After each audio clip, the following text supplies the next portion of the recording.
Most people get this wrong.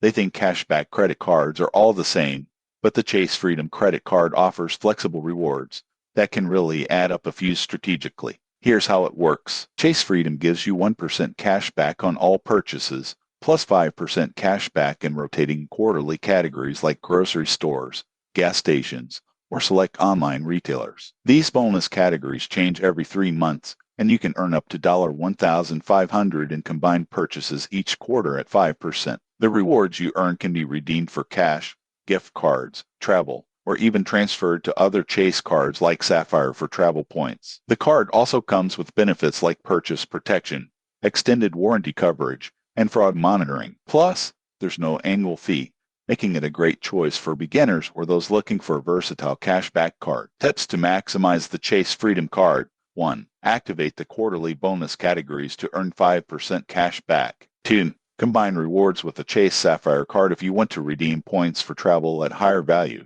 3. Pay your balance in full each month to avoid interest charges eating into your rewards. Who should consider this card? Anyone who wants a flexible cashback card with rotating categories and no annual fee, especially if you plan your spending around the bonus categories. In conclusion, the Chase Freedom Credit Card shows that strategic spending can make your everyday purchases more rewarding. Subscribe for more credit card reviews and tips, and make every dollar you spend work harder for you.